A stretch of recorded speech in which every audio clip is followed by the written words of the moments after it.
Now, this story I love, and I've held on to this for a couple of weeks. Perceptions of power linked to condom usage and sugar baby relationships. So, listen, I've said if you want to find some of the best dating out there, the sugar daddy websites are it because there are a lot of eligible, well, especially if you're looking for younger women, a lot of eligible young women there. They really are. Now, you have to work around the whole idea that today there is a bit of that pay for play mentality. The whole arrangement thought is not just for sugar babies, but also for women in general that feel like they need to be supported financially, emotionally, or whatnot. So that's part of life. I think it's more often than ever because of how some women have been raised to feel like, well, then somebody like a man should be supporting them in a certain way, and it's nothing more than that. So that's what you got to think about with that.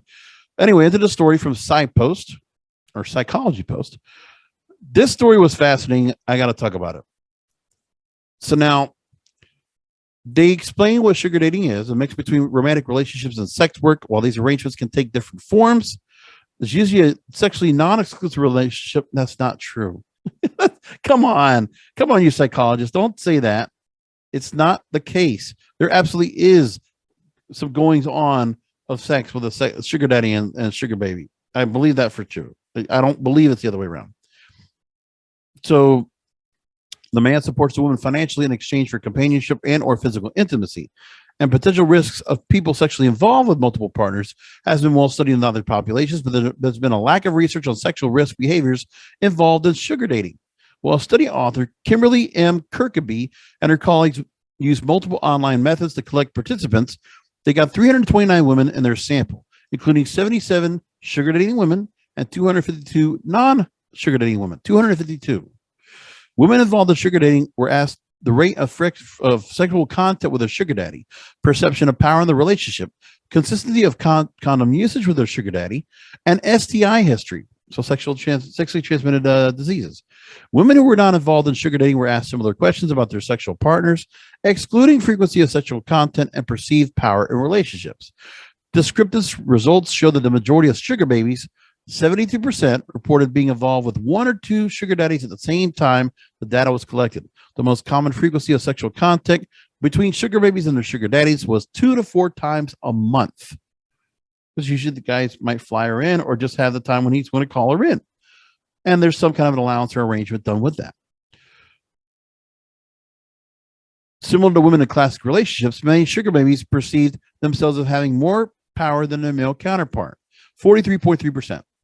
They also found out that condom usage for sugar babies fell between usage for casual sex and committed romantic relationships with no significant difference between any of these groups.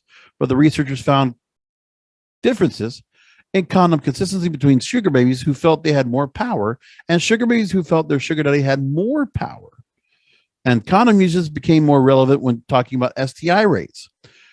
Sugar babies were 6.55 times more to be tested for sexually transmitted diseases than non-sugar dating women. And additionally, sugar babies were twice as likely to have an STI than non-sugar dating women. So there's also the protection of, how often a sugar baby might be having sex with a sugar daddy or how the other way around. But read that again. Condom usage, 6.55 times more. So the guys want to make sure it's not just the point of making sure they're not going to have kids with this sugar baby, but they also don't want to catch anything from said sugar baby. You're treating it like an escort, treating it like a prostitute. That's what you're thinking about. That's how it's considered. A major limitation of the study is that authors had a difficult time recruiting women involved in sugar dating as participants. The small sample size, it was difficult to know if results would be generalizable to the sugar dating community more broadly. So they wanted to get more sampling out there and more participants to really know if they're sure. But this is a good way to start. It's according to, and this is also small sample size saying they don't, probably being prudish in some cases. They might, again, this is a study author. This is a, clinical study, a psychological study.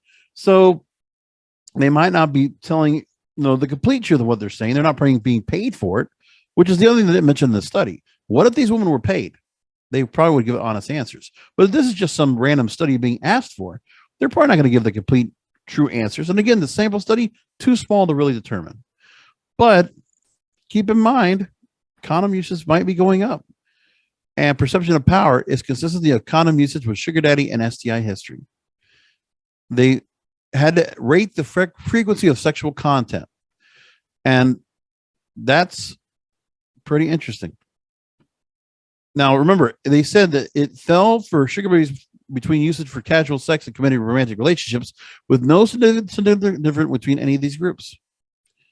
The larger group differences in condom consistency between sugar babies who felt they had more power and sugar babies who felt their sugar daddy had more power.